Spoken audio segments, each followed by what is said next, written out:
एक ऐसी वीरांगना जिसने मराठा साम्राज्य को वर्षों तक मुगलों से बचाकर रखा, जिसे आज इतिहास ने भुला दिया है।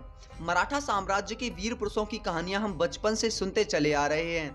भारत माँ को विदेशी ताकतों से छुड़ाने के लिए इन वीर सपूतों ने अपने प्राणों की आहुति तक दे दी। छत्रपति शिवाजी महाराज, पेशवा बाजीराव तथा तन्हाजी, इन सभी ने कभी भी विदेशी ताकतों को भारत पर भारी पड़ने नहीं दिया। आज हम ऐसी ही वीरांगना का इतिहास बताएंगे जिसने मराठाओं की बगडोर तब संभाली जब ये दुश्मनों के हाथ में जाने ही वाली थी। उस महान नारी ने मुगल बादशाह औरंगजेब से मराठाओं के साम्राज्य को कई वर्षों तक बचाकर रखा। वो वीरांगना थी रानी ताराबाई भोंसले। छत्रपति शिवाजी महाराज की पुत्र वधू थी रानी ताराबाई भोंसले। भारत की मिट्टी पर यूं तो अनेक महिलाओं ने, अनेक वीरांगनाओं ने जन्म लिया है, लेकिन उनमें से एक थी रानी ताराबाई भोंसले। नमस्कार दोस्तों, स्वागत है आप सभी का आपके अपने चैनल K2 एक्सप्लेनर में। रानी ताराबाई का जन्म सन 1675 ईस्वी में हुआ। महज 8 वर्ष की आयु में इनका विवाह छत्रपति शिवाजी महाराज के छोटे पुत्र राजा राम से करा दिया गया।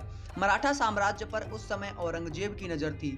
दक्षिण में मराठा और मुगलों के बीच संघर्ष चल रहा था। औरंगजेब पूरे हिंदुस्तान पर मुगलियन परचम फहराना चाहता था। मराठा अपने वतन की रक्षा कर रहे थे। सन 1674 में पेशवा शिवाजी महाराज मराठा साम्राज्य के छत्रपति बने, जिससे मराठा और शक्तिशाली बन गए। लेकिन सन 1680 में इनकी मृत्यु हो गई और मराठाओं की मुश्किलें बढ़ने लगीं।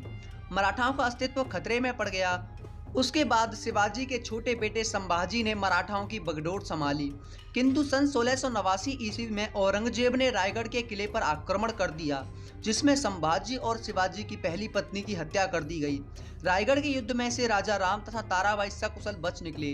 वे वहां से निकलकर जिंजी के किले में जा पहुंचे, जो आज तमिलनाडु में स्थित है। जिंजी दक्षिण भारत का आखिरी किला है जो मराठाओं के राज्यकाल में आता है।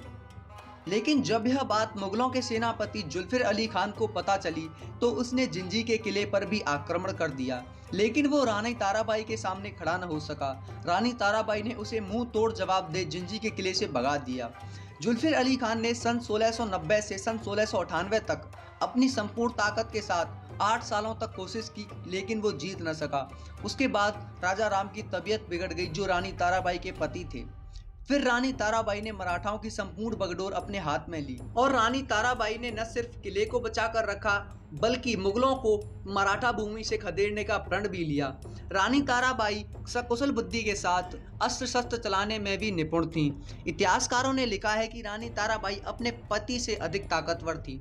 उनका शौर्य इतना बड़ा था कि कोई भी मराठा नेता उनके बिना कदम नहीं उठाता था। रानी ताराबाई ने गुरिल्ला के युद्ध में भरपूर प्रयोग करके मुगलों को करारा जवाब दिया। औरंगजेब अपने जीते जी मराठा साम्राज्य को कभी भी मुगल साम्राज्य नहीं बना सका और औरंगजेब की मृत्यु हो गई।